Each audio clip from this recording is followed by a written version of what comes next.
आज सुबह जब मेरी आंख खुली तो मैं सीधा अपने बिस्तर पर गिरा, लेकिन तभी सेलेस्ट ने अपना पैर सीधा मेरे सीने पर दे मारा। मैं इतना शॉक में था कि मैंने सीधा उसका पैर उठाया और उसे कसकर पकड़ लिया। सेलेस्ट, तुम कितनी अच्छी महक रही हो। वह शर्म और गुस्से से तिलमिला उठी। पागल हो गए हो क्या? जल्दी छोड़ो मुझे, दर्द हो रहा है। सेलेस्ट मुझसे सिर्फ 2 साल बड़ी थी।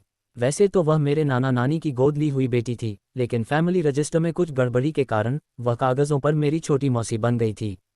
तभी मेरे पीछे खड़ी नानी ने मुझे घूरते हुए अपनी डस्टर से पीटना शुरू कर दिया। छोड़ उसे, इतने बड़े हो गए हो और अभी भी ऐसे लड़ते हो, शर्म नहीं आती। मैं अपना सिर पकड़कर बचने लगा और सीधा सेलेस्ट के पीछे छिप गया। सेलेस्ट ने अपना पेट सहलाते हुए कहा, तुम दोनों की लड़ाई में मुझे क्यों घसीटते हो? मुझे अभी काम से बाहर भी जाना है। और हाँ किरण, मेरे पॉकेट मनी के पैसे वापस करो, वरना तुम्हारे बिस्तर के नीचे छिपा सारा सीक्रेट सामान मैं बाहर निकाल दूंगी। मैं एकदम मासूमियत से बोला, मैंने कब लिए तुम्हारे पैसे? फिर अचानक मुझे कुछ याद आया। रुको, तुमने कहा तुम्हें बाहर जाना है। आज तारीख क्या है? मैंने घबराहट में पूछा। सेलेस्ट ने मेरे माथे पर उंगली मारते हुए कहा, 18 तारीख, 25 साल। ये सुनते ही मेरे पूरे शरीर में सिहरन दौड़ गई। ये वही मनहूस दिन था जिसने मेरे पूरे परिवार को नर्क में धकेल दिया था। क्योंकि मैं अपने पिछले जन्म से पुनर्जन्म लेकर वापस आया था। मुझे पता था कि आज सेलेस्ट एक कॉन्ट्रैक्ट साइन करने जाएगी और रास्ते में बेरहमी से उसका कत्ल कर दिया जाएगा। यह एक ऐसा अनसुलझा मर्डर मिस्ट्री बन जाएगा जिसका कातिल कभी नहीं पकड़ा जाएगा। इस सदमे में मेरे नाना नानी भी कुछ सालों बाद तड़प तड़प कर दुनिया छोड़ देंगे। लेकिन अब जब मैं वापस आ गया था तो मैं इस इतिहास को बदलकर अपने परिवार को बचाकर ही दम लूंगा। मैंने सेलेस्ट की आंखों में देखते हुए बेहद गंभीरता से कहा, सेलेस्ट, मेरी बात ध्यान से सुनो। तुम आज किसी भी कीमत पर घर से बाहर नहीं जाओगी। मेरी बात पूरी होने से पहले ही नानी का डस्टर मेरे सिर पर मंडराने लगा। मैंने तुरंत अपना डायलॉग बदलते हुए कहा, कोई तुम्हें नुकसान पहुंचाना चाहता है। तुमने कल रात गेम खेलते हुए मुझे कितना परेशान किया था, उसका बदला लूंगा मैं। सेलेस्ट ने मुझे गुस्से से घूरा और मेरे माथे पर एक हल्की सी चपत लगाकर अपने कमरे में चली गई। नानी ने मुझे धमकाते हुए कहा, जाकर जल्दी से ब्रश कर और नाश्ता कर। सारा दिन बस ख्यालों में खोया रहता है। मैं मुंह में टूथपेस्ट का झाग भरे हुए सेलेस्ट के कमरे में गया। वह अपना बैग पैक कर रही थी। मैंने तुरंत पूछा, तुम अभी जा रही हो? उसने मुझे साइड करते हुए कहा, और नहीं तो क्या। मेरी जिंदगी तुम्हारी तरह वेली नहीं है, रास्ता छोड़ो। मैं वहीं डटा रहा, नहीं जाने दूंगा। सेलेस्ट ने मुझे मनाते हुए कहा, किरण प्लीज़, मेरे लिए एक बहुत ज़रूरी मीटिंग है। मैं लौटते वक्त तुम्हारे लिए तुम्हारी फेवरेट स्ट्रॉबेरी वाली कैंडी लेते आऊंगी। ये कहकर उसने मुझे हल्का सा धक्का दिया और बाहर निकल गई। मैंने तुरंत पैंतरा बदला, ठीक है, तो मैं भी तुम्हारे साथ चलूंगा। मैं जानता था कि अगर ये कोई रैंडम मर्डर हुआ तो मैं उसे बचा लूंगा, लेकिन अगर यह कोई सोची समझी साजिश हुई तो मुझे उसके साथ ढाल बनकर रहना ही होगा। सेलेस्ट ने मुस्कुराते हुए कहा, तुम मेरे साथ जाकर क्या करोगे? मैं अपनी दोस्त वेलेरिया के साथ जा रही हूँ। कहीं तुम वेलेरिया को इम्प्रेस करने के बहाने तो नहीं ढूंढ रहे? वेलेरिया सेलेस्ट की रूममेट और उसकी सबसे करीबी दोस्त थी। दोनों ने मिलकर एक ज्वेलरी शॉप भी शुरू की थी। मेरे दिमाग में उस वक्त किसी भी लड़की का कोई ख्याल नहीं था। मैं बस पिछले जन्म की कड़ियों को जोड़ रहा था। मुझे याद था कि आज वेलेरिया को सेलेस्ट के साथ जाना था, लेकिन अचानक उसकी तबीयत खराब होने की वजह से वह अस्पताल चली गई थी और सेलेस्ट अकेली रह गई थी। सेलेस्ट ने मुझे बाथरूम में धकेलते हुए कहा, तुम घर पर आराम करो। मैं आज वो बड़ी डील क्रैक करके आऊंगी और फिर तुम्हें एक शानदार गिफ्ट दूंगी। इसके बाद उसने अपना बैग उठाया और नानी से बोली, मैं जा रही हूँ, मुझे आने में देर हो जाएगी, इसलिए मेरे लिए खाने का इंतजार मत करना। ये वही आखिरी वाक्य था जो मैंने पिछले जन्म में उसके मुंह से सुना था, जो बाद में मेरे नाना नानी की मौत का कारण भी बना। मैं तुरंत दरवाज़ा खोलकर उसके पीछे भागा। रुको, अगर मुझे वेलेरिया को इम्प्रेस करना है तो तुम्हें मेरी मदद करनी होगी ना? सेलेस्ट ने मुझे अजीब सी नज़रों से देखा। तुम दोनों बिल्कुल भी मैच नहीं करते। मैंने जिद करते हुए कहा, जब तक ट्राई नहीं करूंगा तब तक कैसे पता चलेगा? प्लीज़ एक मौका दे दो। वह हार मानते हुए बोली, ठीक है, जल्दी से तैयार हो जाओ। मैंने उसे रोकते हुए उसके बालों का हेयर स्टाइल जानबूझकर खराब कर दिया ताकि वह मेरे बिना कहीं जा न सके। ये क्या कर रहे हो तुम? बाल सेट करने में कितनी मेहनत लगती है। वह चिढ़ते हुए वापस आईना देखने चली गई। जब मैं कपड़े बदल रहा था तो नानी मेरे पास आई और बोली, किरण, सेलेस्ट बहुत ज़रूरी काम से जा रही है, तू उसे परेशान मत करना। उसके साथ साई की तरह रहना। वो जगह थोड़ी अजीब है और वो लड़की बिल्कुल परी जैसी दिखती है, मुझे उसकी बहुत फिक्र होती है। मैंने नानी को भरोसा दिलाया कि मैं उसकी पूरी हिफाजत करूंगा। हम जैसे ही घर से बाहर निकले, वेलेरिया का कॉल आ गया। सॉरी सेलेस्ट, मेरी तबीयत अचानक बहुत ख़राब हो गई है। क्या मैं एंजो या एरिया को तुम्हारे साथ भेज दूँ? सेलेस्ट ने फौरन कहा, अरे नहीं, तुम अपना ख्याल रखो। मैं अकेले ही चली जाऊंगी, उन्हें परेशान करने की ज़रूरत नहीं है। फ़ोन करते ही उसने मेरी तरफ देखा और बोली, वैलेरिया अस्पताल जा रही है, क्या तुम अभी भी मेरे साथ चलोगे? मैंने बिना झिझके कहा, बिल्कुल। मेरे लिए तुम्हारी सुरक्षा से बढ़कर और कुछ नहीं है। मैंने नानी से वादा किया है। ये सुनकर सेलेस्ट मुस्कुरा उठी और बोली, चलो, कम से कम तुम में थोड़ी तो इंसानियत है। हम सीढ़ियों से नीचे उतर रहे थे, तभी हमारी एक बुजुर्ग पड़ोसन ने हमें देखकर मजे लेते हुए कहा, क्या बात है, तुम दोनों बड़े खुश लग रहे हो। हमें भी बताओ। चूंकि सेलेस्ट मुझसे उम्र में बस थोड़ी ही बड़ी थी, इसलिए मोहल्ले वाले अक्सर हमें चिढ़ाते थे कि हम एक दूसरे के लिए ही बने हैं। पहले मैं इन बातों को मजाक में टाल देता था, लेकिन आज जब मैंने उसे अपनी फिटिंग वाली जीन्स और सफ़ेद स्नीकर्स में देखा तो पहली बार मुझे एहसास हुआ कि वह कितनी खूबसूरत लग रही थी। एक पल के लिए मेरे दिमाग में एक अजीब सा ख्याल आया, जिसे मैंने तुरंत झटक दिया। कार के पास पहुंचते ही मैंने उसके हाथ से चाबी छीन ली।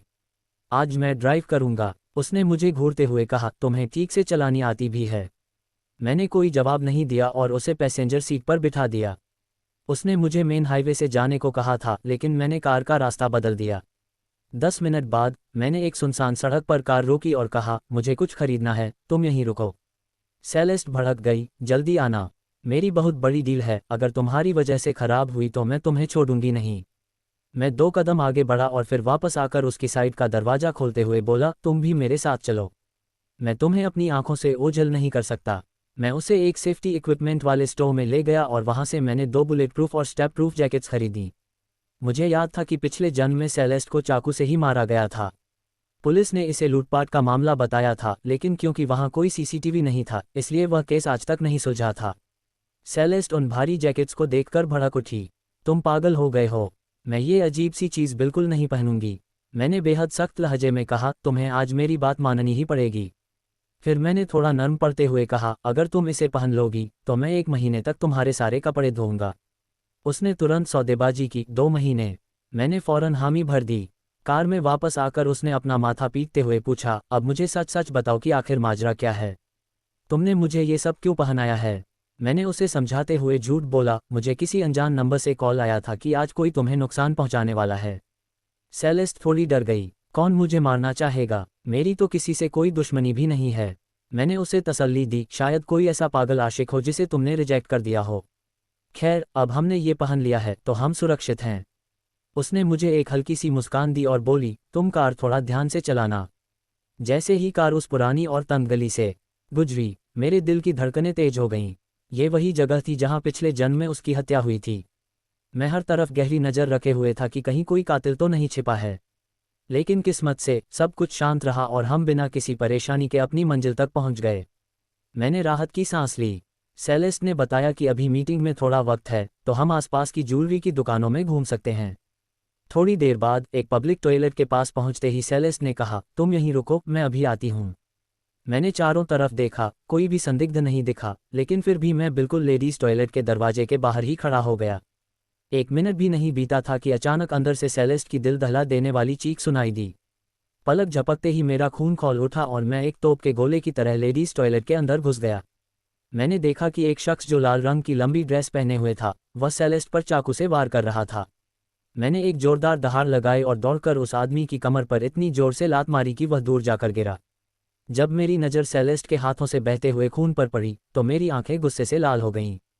मेरे पिछले जन्म का सारा गुस्सा और नफरत एक साथ बाहर आ गई। मैंने उस आदमी को जमीन पर पटका और उसे बेतहाशा पीटने लगा। उसी वक्त बाहर से मेरे 3 दोस्त, राइडर, सीलास और एक और लड़का, जिन्हें मैंने पहले ही मदद के लिए बुला रखा था, वो भी अंदर आ गए। किरण, बस कर, वह मर जाएगा। मैंने उन्हें उस कातिल को पकड़ने के लिए छोड़ दिया और तुरंत सेलेस्ट के पास पहुंचा। वह बुरी तरह कांप रही थी और उसके कपड़ों पर खून लगा हुआ था। सेलेस्ट, तुम ठीक हो? कहीं चाकू तो नहीं लगा? मैंने घबराहट में उसका पूरा शरीर चेक किया। उसकी जैकेट के पेट वाले हिस्से पर चाकू के 2 गहरे निशान थे। शुक्र है कि हमने वो स्टेप प्रूफ जैकेट पहनी हुई थी जिसने उसकी जान बचा ली। बस उसके बाएं हाथ पर चाकू का एक कट लगा था जिससे खून बह रहा था। मैंने उसे कसकर अपने सीने से लगा लिया। सब ठीक है, मैं यहाँ हूँ, तुम्हें कुछ नहीं होगा। वह मेरे गले लगकर फूट फूट कर रोने लगी। किरण, मैं बहुत डर गई थी, मेरे हाथ में बहुत दर्द हो रहा है। तभी मेरे दोस्त राइडर ने चिल्लाकर कहा, अरे भाई, ये तो कोई औरत नहीं, ये तो एक आदमी है। मैंने जैसे ही उसे ध्यान से देखा, मुझे तुरंत समझ आ गया कि यह कोई रैंडम हमला नहीं था। मैंने तुरंत पुलिस को कॉल करने को कहा और सेलेस्ट को उस कातिल का चेहरा दिखाया। जैसे ही सेलेस्ट ने उसे पहचाना, वह शौक में जम गई। ये यहाँ क्या कर रहा है? और ये मुझे क्यों मारना चाहता है? यह कोई और नहीं बल्कि उसकी दोस्त वेलेरिया का एक्स बॉयफ्रेंड दांते था। सेलेस्ट का डर अब खौफनाक गुस्से में बदल चुका था। उसने जाकर दांते को 2-3 जोरदार लात मारी। तुमने ऐसा क्यों किया? क्या वेलेरिया ने तुम्हें छोड़ा तो तुम उसका गुस्सा मुझ पर निकाल रहे हो? सेलेस्ट तुरंत अपना फ़ोन निकालकर वेलेरिया को कॉल करने लगी, लेकिन मैंने उसका हाथ पकड़ लिया। रुको सेलेस्ट, थोड़ा दिमाग लगाओ। वेलेरिया ने उसे छोड़ा है तो वह उसे छोड़कर तुम्हें क्यों मारने आया? और उसे कैसे पता था कि तुम आज इसी वक्त इस टॉयलेट में आओगी? मेरी बात सुनकर सब सन्न रह गए। तभी मेरे दोस्त ने दांते का बाल पकड़कर उसे पीछे खींचा। बता, तूने ऐसा क्यों किया? दांते ने जमीन पर थूकते हुए पागलों की तरह हंसते हुए कहा, यह मरने के ही लायक थी। मैंने गुस्से में उसके मुंह पर एक और जोरदार लात दे मारी। कुछ ही मिनटों में पुलिस वहां आ गई और हम सबको थाने ले जाया गया। पुलिस भी ये देखकर हैरान थी कि एक आम लड़की अपनी मीटिंग में बुलेट प्रूफ जैकेट पहनकर क्यों आई थी। मैंने तुरंत पुलिस वाली मैडम से मुस्कुराते हुए कहा, असल में हमने सुना था कि इस इलाके में काफ़ी लूटपाट होती है, इसलिए हमने अपनी सेफ्टी के लिए ये पहन लिया था। पुलिस वाली ने हमें घूरते हुए कहा, तुम लोग हमारे इलाके को बदनाम कर रहे हो, यहाँ की सिक्योरिटी बहुत अच्छी है। मैंने हाथ जोड़कर बात को टाल दिया। जल्द ही दांते ने पुलिस के सामने सब कुछ उगल दिया। उसकी बातें सुनकर हमारे पैरों तले जमीन खिसक गई। दांते ने बताया, मुझे वेलेरिया ने भेजा था। वेलेरिया के पास कुछ लाखों का सोना था जिसे उसने कहीं छिपाया था और यह बात सिर्फ सेलेस्ट जानती थी। वेलेरिया ने मुझसे वादा किया था कि अगर मैं सेलेस्ट को रास्ते से हटा दूंगा तो वह वो सोना लेकर मुझसे शादी कर लेगी और हम दूर चले जाएंगे। लेकिन अब जब मैं फंस ही गया हूं तो मैं उसे भी अपने साथ जेल की हवा खिलाऊंगा। ये सच्चाई सुनकर सेलेस्ट बुरी तरह कांपने लगी। उसे यकीन ही नहीं हो रहा था कि जिस दोस्त के लिए उसने सब कुछ किया, उसी ने उसकी जान की कीमत लगा दी थी। मुझे याद आया कि पिछले जन्म में जब सेलेस्ट का खून हुआ था तो वेलेरिया कैसे उसकी अर्थी के पास झूठे आंसू बहाते हुए बेहोश होने का नाटक कर रही थी।